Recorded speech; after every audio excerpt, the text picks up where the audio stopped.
Olá, seja bem-vindo ao Fatos em Foco, a sua revista eletrônica com notícias e entretenimento. Vamos juntos conferir os destaques desta semana.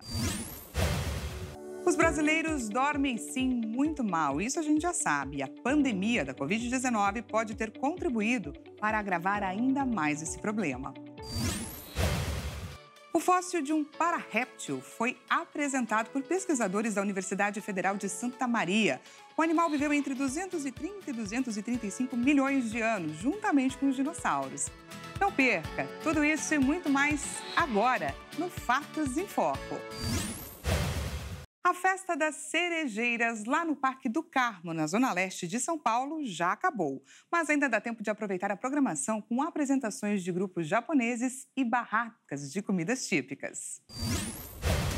O Parque do Carmo, em Itaquera, na zona leste de São Paulo, recebe este ano a 44ª edição da Festa das Cerejeiras. O evento marca a única quinzena do ano de floração dos cerca de 400 exemplares que formam o bosque da árvore típica do Japão entre julho e agosto. A programação inclui apresentações de grupos de dança e folclore japoneses e haverá barracas de comidas típicas como udon, yakisoba, tempurá, sushi, gyoza e sakura mochi. A festa acontece neste último final de semana de julho e no 1º de agosto. Fora da programação, é possível visitar as cerejeiras durante o horário de funcionamento do parque. O bairro de Itaquera recebeu imigrantes japoneses a partir de 1925 para trabalhar na agricultura, principalmente no cultivo de pêssego. Para facilitar o acesso à Festa das Cerejeiras, foi criada uma linha de ônibus especial que liga a estação Itaquera do metrô e a entrada do parque. A passagem de R$ 4,40 é cobrada, com exceção do domingo, quando funciona a tarifa zero em toda a cidade. O estacionamento gratuito fica a cerca de 700 metros do bosque, percurso feito apenas a pé.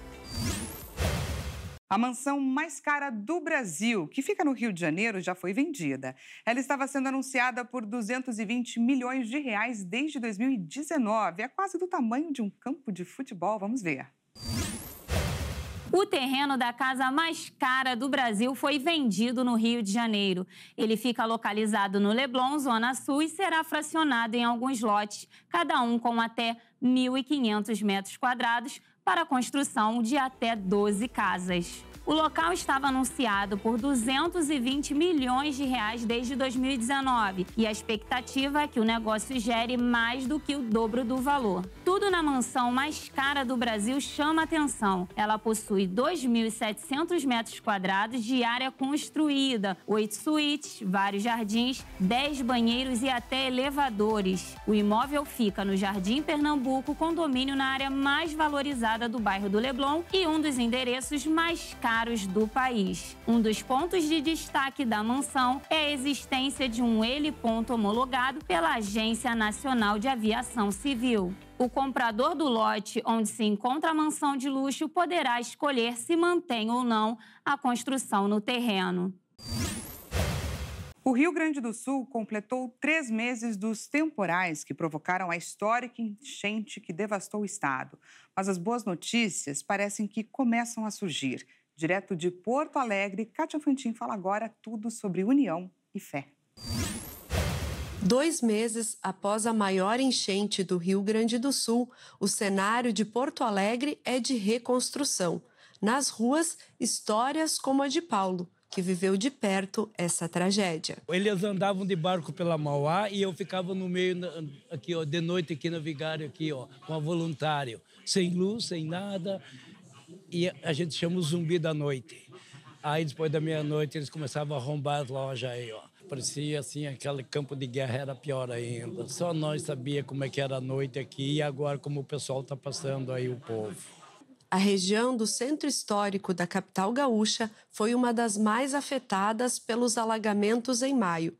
Os negócios do entorno ainda vivem um momento de retomada, mas de muita esperança. Os comerciantes se uniram para fazer essa volta do comércio, entendeu? A gente trabalhou assim no meio de toda essa água, desse monte de rato, bicho que estava solto, essa podridão.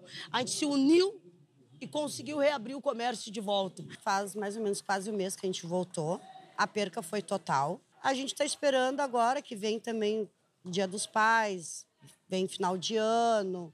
Tomara que o centro volte como era antes, né? Que é o que a gente espera. É muito bom retornar, né? Porque eu achei que parecia que era o fim da picada, né? Seria a última coisa. Parecia que ia demorar muito mais tempo, né? Mas tá ficando bom. Aos poucos, os gaúchos voltam a respirar o ar de normalidade, ao ver cenas como essa, do mercado público mais antigo do país, reaberto, depois de fechado por 41 dias em função das enchentes. 99% das lojas que estavam abertas antes da enchente já estão funcionando. Claro, tem uma ou duas ainda que estão esperando equipamentos, ainda todos móveis sob medida, que devem abrir nas próximas semanas, tá? O mercado movimenta aqui um faturamento de 500 a 600 mil reais dia. Então, tu calcula, eles ficaram 30, 40 dias, né, entre reforma e a reabertura. Então, isso importa na faixa de 20 a 30 milhões de prejuízos que eles tiveram diretamente. A retomada do mercado acaba estimulando todo mundo a voltar a se recuperar e a solidariedade entre eles também foi fantástica, um ajudando o outro. E a melhor coisa, ninguém desistiu.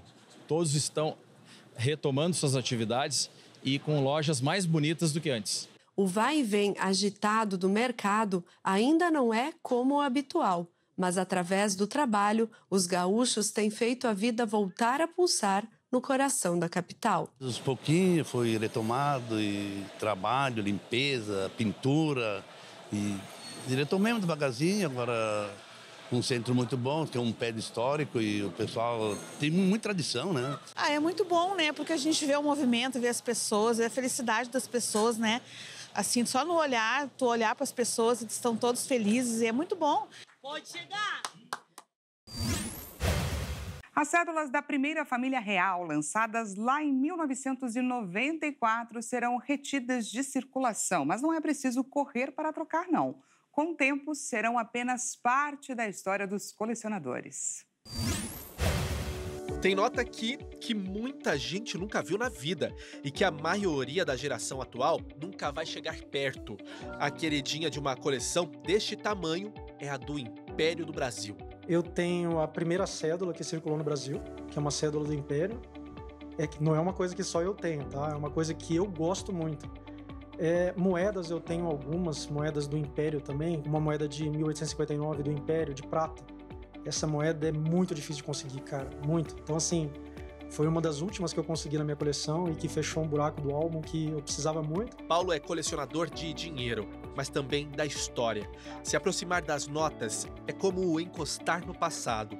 O álbum de moedas reconta séculos. Sempre achei muito bonito os desenhos das cédulas ou das moedas e ia guardando sem muito estudo. Ia só guardando. Depois, com o passar dos anos, eu comecei a estudar um pouco mais, conhecer os países, e daí fui me interessando um pouco mais por história, geografia, e daí comecei a não só juntar as moedas, a organizar a coleção mesmo. Atual tesoureiro da Associação Numismática de Mato Grosso do Sul, que é o estudo voltado às cédulas e moedas, Paulo tem o que muitos não têm.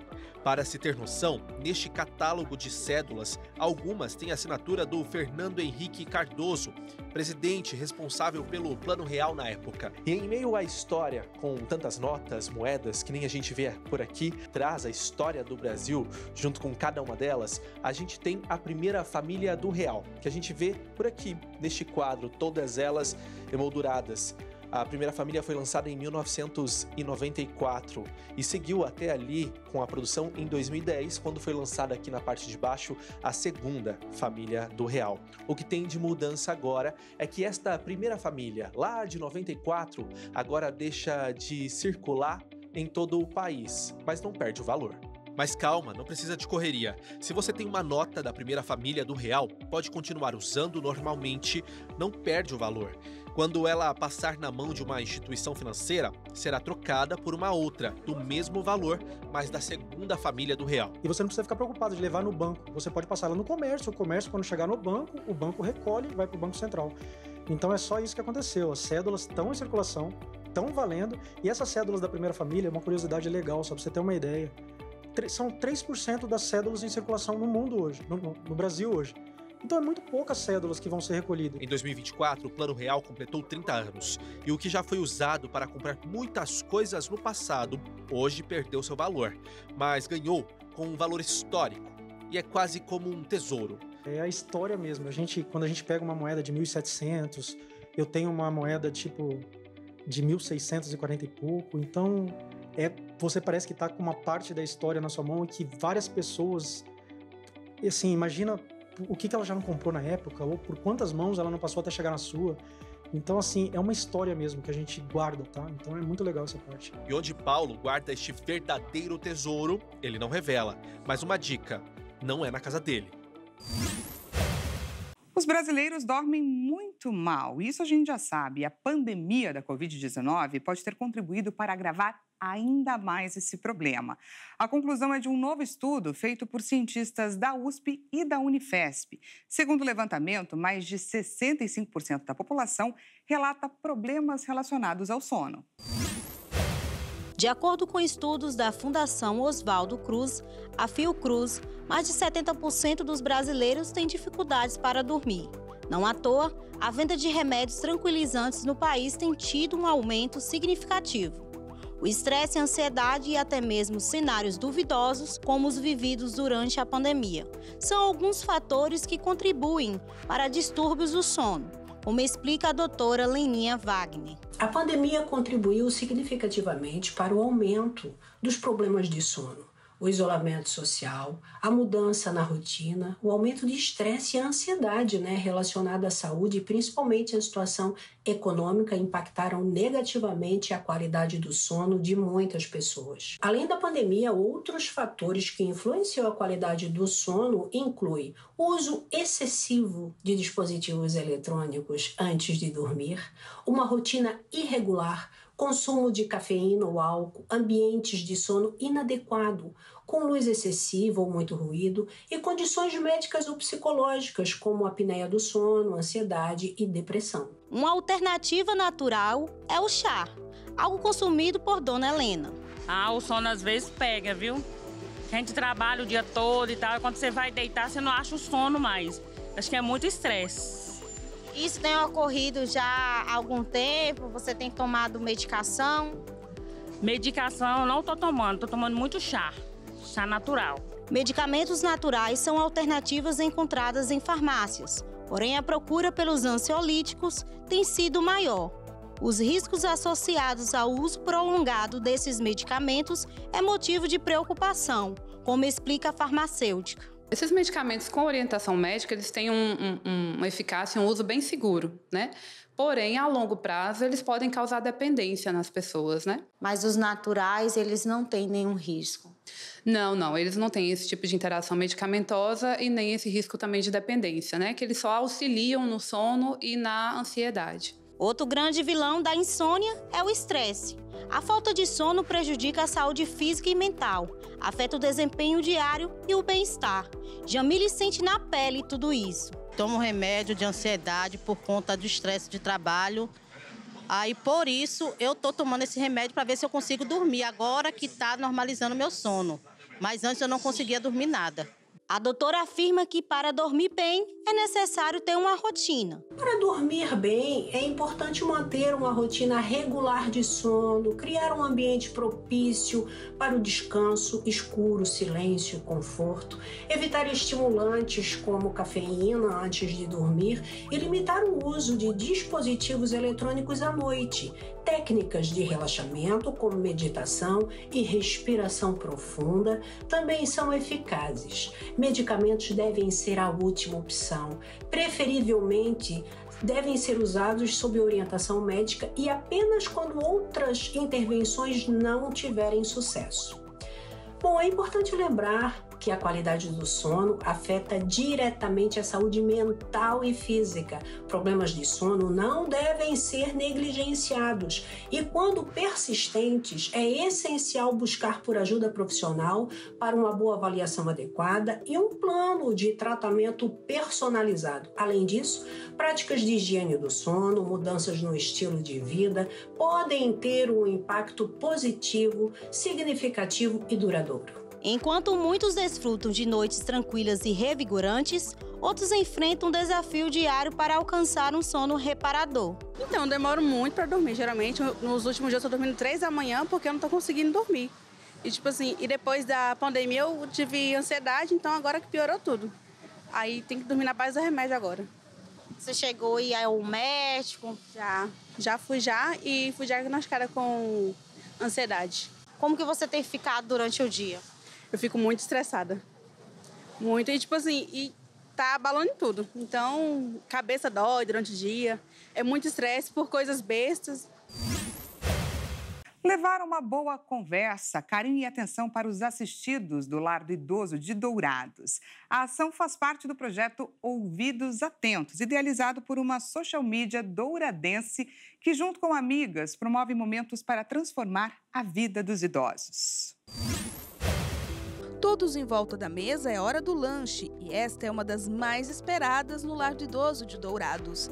Instante onde os acolhidos ficam todos juntos, interagindo ou não uns com os outros, é um momento de socialização. Muitas vezes esquecidos pelos familiares, o que eles querem mesmo é ter as pessoas por perto. Pensando nisto, esta social media criou o projeto Ouvidos Atentos. Eu sempre gostei muito de fazer projetos sociais, eu acho que isso me faz mais feliz. E aqui em Dourados eu vi muito essa necessidade dentro do Lar do Idoso, porque justamente eles têm muitas doações, as pessoas acabam trazendo fraldas e materiais de higiene, mas falta muito esse carinho, falta muito essa escuta mesmo. E quanto mais velho a gente fica, normalmente as pessoas tendem a deixar a gente de escanteio, né? Não escuta, não quer saber, não tem paciência, descredibiliza. Então eu vi essa necessidade e divulgando para alguns amigos, a gente acabou montando esse projeto e hoje estamos aqui para escutar. O amor tem o poder de alimentar a alma e tirar qualquer um da solidão, principalmente aqueles que estão em situação de vulnerabilidade. Uma boa conversa, um olhar, um afago talvez. O importante mesmo é poder proporcionar momentos agradáveis para aqueles que muitas vezes não têm a oportunidade de vivenciar estes sentimentos tão puros em família. Junto com a gente nós temos 2 psicólogas e elas acabaram preparando a gente de uma forma um pouquinho melhor, porque é muito importante que de fato a gente faça a escutativa. Normalmente quando a gente está em uma conversa, em algum diálogo, é muito normal que as pessoas acabem esperando a vez delas de falarem e não espera de fato para entender o que o outro tem a dizer. Então a gente se preparou, a gente acabou tendo esse retorno para a gente não se compadecer, mas a gente de fato entender, a gente de fato escutá-los e compreender qual é a história de vida, o que os trouxe até aqui, se eles têm família, se não têm, que história eles gostariam de dividir, como eles se sentem mais confortáveis. De atividade, foram mais as doações e essa escuta mais ativa mesmo. Não tem alguma gincana ou alguma coisa, é mais o afeto e o acolhimento. Pelo menos 40 idosos são assistidos no lar. Homens e mulheres acolhidos e cuidados por uma equipe multidisciplinar, mas que precisam, acima de tudo, um bom momento de prosa. O Ouvidos Atentos vai ficar mais no Lar do Idoso ou então também para alguns hospitais, algumas coisas como o Hospital do Amor. Os outros projetos, eles são mais para as crianças, para final de ano e Dia das Crianças também. E a gente acaba levando elas para dar um passeio de trenzinho, dá doce, faz algumas brincadeiras. É uma coisa mais ativa, assim. Não tem nada de instituição, não tem nada de ONG, é tudo a gente que prepara, tudo a gente que faz. Então as pessoas tendem a entender que uma pessoa que é mais velha, uma pessoa que tem mais idade, ela não tem mais o que contar na história, ela não tem mais o que agregar. E, na verdade, é completamente o oposto. Nós que somos jovens, a gente tem muito mais o que aprender, a gente tem muito mais o que escutar do que, de fato, ensinar algo a essas pessoas. Uma produtora de queijo no extremo sul da Bahia ganhou o prêmio Ouro Brasil, isso pela qualidade dos seus produtos. O prêmio Queijo do Monte visa incentivar os produtores do laticínio a produzir de forma artesanal e natural. Segundo a Associação Brasileira das Indústrias de Queijo, a produção de queijos do Brasil tem crescido de maneira consistente. Nos últimos anos, em 2020, a produção total foi de aproximadamente 1,3 milhão de toneladas. A produção de queijos artesanais também tem ganhado destaque, com aumento no número de produtores e na diversidade de queijos ofertados. No extremo sul da Bahia, na cidade de Itamaraju, Conheça a história de um casal de produtores que há um ano vem buscando fazer a diferença no mercado e que recentemente conquistou 5 medalhas no 7º Prêmio Queijo Brasil. Eu acho que o nosso diferencial vai desde o leite, né, que é produção própria, então a gente sabe a qualidade do leite, esse aí já é um passo inicial muito importante, e o fato da gente estar dentro da queijaria, né? Então, produzir com as próprias mãos, um queijo ser artesanal, sem adição de conservante, e trazer essa culinária familiar, né, para a mesa das pessoas. Eu acho que é nisso que tem o diferencial do nosso produto. O desejo de Fernanda de empreender como produtora rural era intenso. Antes, gerente da fazenda de seu pai, buscava pelo aumento da renda. A inspiração para investir nos queijos veio durante um momento de oração. O suporte da família foi fundamental, oferecendo o incentivo necessário para o crescimento do negócio. Em pouco tempo, o sucesso entre os clientes foi notável. Quando a gente iniciou, né, a gente não esperava o boom que teve muita repercussão e a gente nem estava preparado para produzir para essa galera aí. E a gente teve um feedback muito bom do consumidor.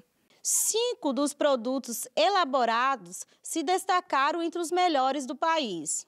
Os produtos enviados incluíram o queijo coalho do Monte e a manteiga do Monte, que ganharam ouro. O queijo do Monte e o queijo Manhinha receberam prata. E o Flor do Monte garantiu o bronze. Os prêmios foram uma surpresa, destaca Fernanda. Do nosso queijo coalho, da nossa manteiga, né, que foi o ouro, eu confesso que eu estava na expectativa de ganhar pelo menos um bronze, porque eu sei que o nosso produto realmente tem um diferencial. Mas os outros, assim, todos medalharem, foi realmente uma surpresa, eu não estava esperando por isso. Glória a Deus, né, que a gente alcançou. Isso aí, para mim, é uma comprovação, uma validação de que a gente está no caminho certo e a gente está muito feliz, muito satisfeito com o resultado. Além do apoio familiar, Fernanda e João Henrique receberam o suporte do município e do consórcio Construir, que auxiliaram na legalização do processo. A gente teve muito incentivo da Secretaria de Agricultura de Itamaraju. A gente fez muitos amigos lá e também do consórcio Construir, que nos deu oportunidade, né, incentivo para legalizar e acreditou também na gente desde o início. Então, toda essa galera aí, a gente pôde contar com eles para a gente crescer desde o início do Queijo do Monte. A produção é realizada na Fazenda Flor do Monte, localizada em frente à Pedra do Monte Pescoço, um cenário encantador e familiar. O sabor único do queijo reflete a autenticidade e o cuidado dos produtores locais. O Prêmio Queijo Brasil reconhece não apenas a excelência desses produtos artesanais, mas também valoriza a dedicação e a tradição dos pequenos produtores. Parabéns aos produtores da região pelo talento e compromisso em manter viva a rica cultura gastronômica do país. Ao promover e celebrar queijos, como o Queijo do Monte, o prêmio incentiva a qualidade, fortalece o mercado regional e preserva nosso patrimônio culinário.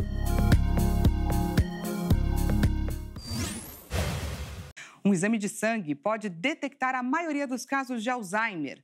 O teste se mostrou mais eficiente do que os exames clínicos feitos por neurologistas. O exame combinado de sangue para declínio cognitivo teve uma taxa de precisão de 90% para determinar se a perda de memória acontece devido à doença de Alzheimer. Já os neurologistas e outros especialistas em memória diagnosticaram corretamente Alzheimer em 73% dos seus casos. Médicos de atenção primária tiveram ainda menos sucesso, com apenas 61% de precisão. Segundo o estudo de universidade na Suécia, uma parte do exame de sangue, chamada tau fosforilada plasmática 217, é um dos vários biomarcadores sanguíneos que cientistas estão avaliando para uso no diagnóstico de comprometimento cognitivo leve e Alzheimer em estágio inicial. O exame mede a proteína tau 217, e os aumentos nas concentrações no sangue são profundos na doença de Alzheimer. No estágio de demência da doença, os níveis são mais de 8 vezes maiores em comparação com idosos sem Alzheimer. A combinação dos exames de amiloide e tau foi a mais precisa previsão da doença. O tau indica várias outras doenças neurológicas, como a demência frontotemporal. O estudo acompanhou mais de 1.200 pessoas que estavam passando por avaliações cognitivas. Enquanto as pesquisas não são concluídas, para prevenir o declínio cognitivo, são indicados exercícios regulares, uma dieta saudável e tratar fatores de risco vasculares, como hipertensão, colesterol alto e diabetes. O fóssil de um pararréptil foi apresentado por pesquisadores da Universidade Federal de Santa Maria.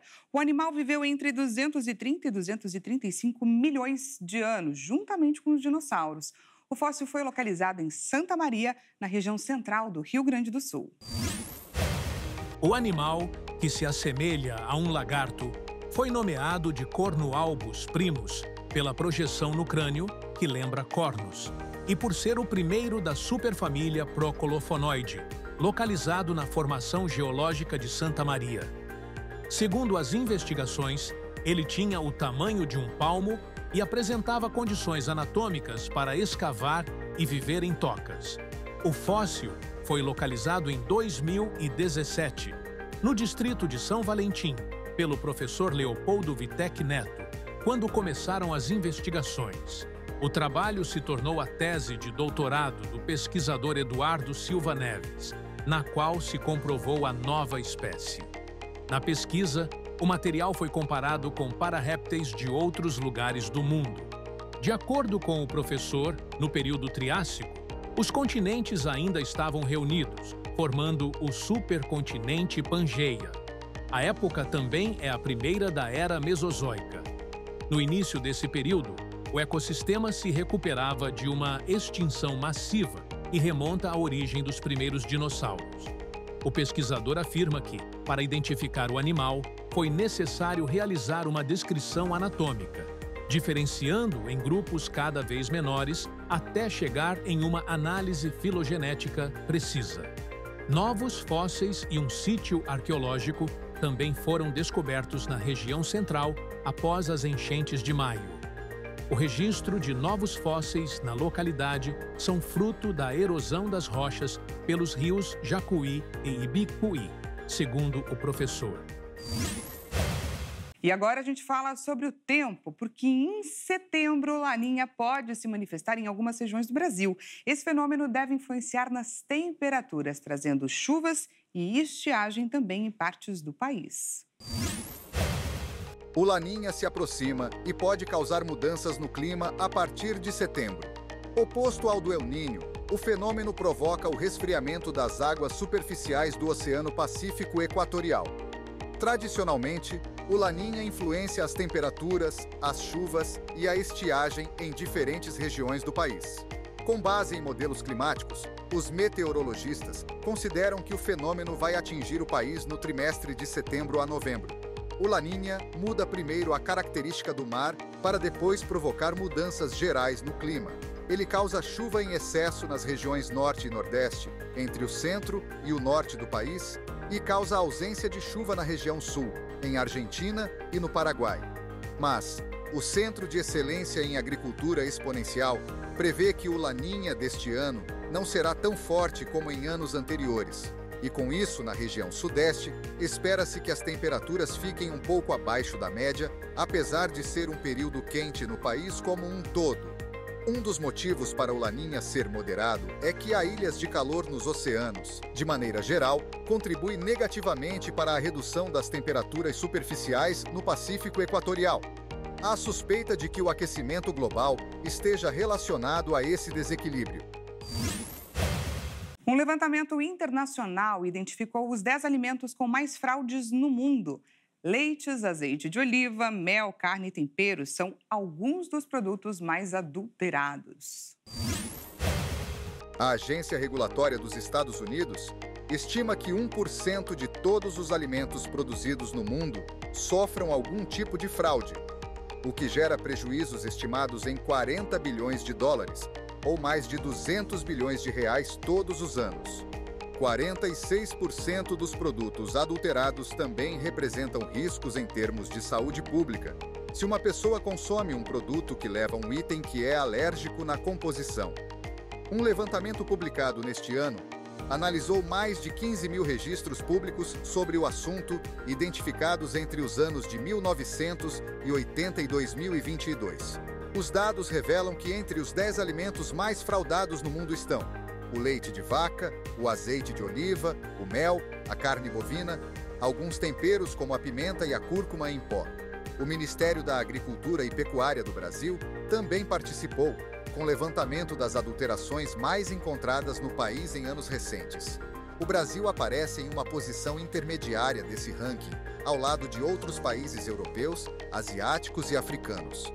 Neste ano, os produtos escolhidos para essa fiscalização foram o café, o azeite de oliva, a farinha de mandioca, o arroz e o feijão, que contêm misturas ou classificação de qualidade superior ao produto, como o caso do arroz, que é do tipo 3 e vendido como tipo 1. Já no café e no azeite de oliva, é comum a substituição da matéria-prima, como adicionar óleo de soja no lugar de azeite de oliva e resíduos vegetais no pó do café. Buscar os selos de inspeção ou fiscalização é uma das maneiras do consumidor evitar de ser enganado na hora da compra.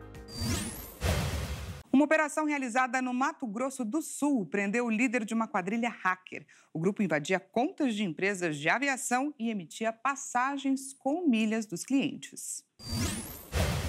A Operação Destino Final foi deflagrada hoje pela Delegacia de Repressão aos Crimes Cibernéticos aqui de Mato Grosso do Sul. Foram cumpridos em Campo Grande, a capital, 2 mandados de busca e apreensão, incluindo de bens valiosos, bloqueios de contas e sequestro de carros de luxo, além de cumprido um mandado de prisão preventiva contra um homem que seria o principal líder de uma associação cybercriminosa que tem base aqui no estado. A operação ainda teve apoio de uma aeronave que levou o preso até o Distrito Federal, onde ele teria feito centenas de vítimas, entre elas muitos parlamentares que não tiveram os nomes divulgados. Isso porque, para o exercício da função, os políticos recebem verbas para fazer viagens oficiais e acabam acumulando pontos em programas de milhagens, ou seja, alvos característicos desse grupo criminoso. De acordo com as investigações, a organização era formada por hackers acusados de invadir contas de agências de turismo e de programas de pontuação por milhas de pessoas físicas.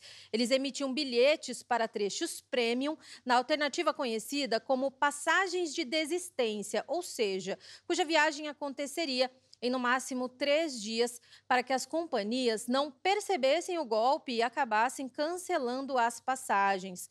Durante a operação, foram coletadas evidências virtuais em equipamentos de informática que serão periciados pelo Instituto de Criminalística para identificar o método utilizado pelos hackers para essa invasão. Além do uso de cartões de crédito falsificados, a suspeita de emissão de passagens para pessoas ligadas ao narcotráfico e lavagem de dinheiro patrocinando um time de vôlei. Os envolvidos são acusados ainda de práticas como associação criminosa, invasão de dispositivos informáticos, falsidade ideológica, furto qualificado pela fraude cibernética, estelionato mediante fraude eletrônica e lavagem de capitais. Os Ministérios da Igualdade Racial, das Mulheres e da Pesca e Agricultura serão os mais afetados pelo bloqueio de mais de 11 bilhões de reais realizado pelo presidente Lula no orçamento de 2024. O corte tem como objetivo cumprir a meta fiscal para o ano. O governo federal congelou 15 bilhões do orçamento de 2024. As medidas visam o cumprimento da meta de zerar o déficit público neste ano. E a igualdade racial foi a pasta mais afetada. Proporcionalmente, o Ministério teve mais de 18 milhões da sua dotação de 179 milhões bloqueados, o que vale a 10,4%. O congelamento nos Ministérios das Mulheres teve 44 milhões e meio de reais congelados, de um total de 471 milhões, o que dá próximo de 10%. Em seguida, aparece o Ministério da Pesca, com 320,15 milhões, com desfalque de 9,38%. Os ministérios também atingidos foram da Saúde, com 3,42 bilhões, tendo 1,44%, e das cidades, com 1,29 bilhões, com 5,84%. O Ministério da Educação completa a lista de congelamentos bilionários, com valor de 1 bilhão, destinado à pasta responsável pela quarta maior dotação de recursos no orçamento de 2024, com 0,55%. Já o Ministério do Meio Ambiente e Mudanças Climáticas foi o único poupado, com orçamento de 3,92 bilhões. O órgão comandado por Marina Silva está livre dos bloqueios e manteve 100% da dotação para ser utilizada nos próximos meses. As pastas têm 5 dias úteis para definir as despesas afetadas. Cabe agora aos ministérios a missão de decidir até a próxima terça-feira em quais ações e programas os bloqueios serão realizados. Os bloqueios também atingem outros órgãos federais, como a própria Presidência da República, o Gabinete da Vice-Presidência, a Advocacia Geral da União e o Banco Central. Um estudo apresentado na Itália comprovou que os anúncios exibidos durante um jogo de videogame em plataformas online estão relacionados a um maior consumo de produtos ricos em gordura, sal e açúcar entre os adolescentes. Não é de hoje que vemos times e jogadores conquistando manchetes por campeonatos ou grandes feitos dentro dos jogos eletrônicos. A indústria dos games tem se mostrado uma grande aliada para o marketing de influência, além de ser um campo vasto para as mais diversas ações para o público infanto-juvenil. Mas pesquisas recentes demonstraram que as crianças são 2 vezes mais propensas a escolher uma determinada marca ou produto quando expostas a anúncios. O poder de imersão dos videogames e a sequência constante de desafios são tão fortes que podem levar ao que os psicólogos chamam de flow, fluxo em inglês, ou estado de experiência máxima. Os estudiosos analisaram 52 horas de vídeos de influenciadores e constataram que a maioria das publicidades era de alimentos ricos em gordura, açúcar e sal, e muitas não vinham acompanhadas de um aviso explícito dizendo que se tratava de propaganda. Também fizeram uma enquete com 490 jovens de 16 anos em média e observaram uma relação entre a lembrança dos anúncios e posturas favoráveis em relação a essas comidas. Nutricionistas acreditam que o público infanto-juvenil é muito vulnerável a esse tipo de propaganda. Crianças que veem esses anúncios têm uma certa confiança nos influenciadores, que faz com que vejam isso de forma positiva, ficando mais sujeitas a comprar e consumir esses produtos. Os cientistas dizem que o alto nível de exposição a produtos não saudáveis poderia levar a um consumo excessivo de calorias e, consequentemente, ganho de peso. 1 em cada 4 adolescentes brasileiros faz o uso excessivo de jogos de videogame. Neste ano, o setor deve ultrapassar a marca de 3,3 bilhões de jogadores, quase a metade da população mundial, com um faturamento de 188 bilhões de dólares. Especialistas alertam que é preciso proteger essas crianças e jovens, pensando em aspectos como políticas públicas, trabalho de educação nutricional em escolas e vigilância dos pais e responsáveis, que devem ter maior controle e segurança do que os filhos assistem. O Fatos em Foco fica por aqui. Se você quiser rever alguma reportagem, é só acessar a nossa rede social. Um excelente final de semana para você e até mais.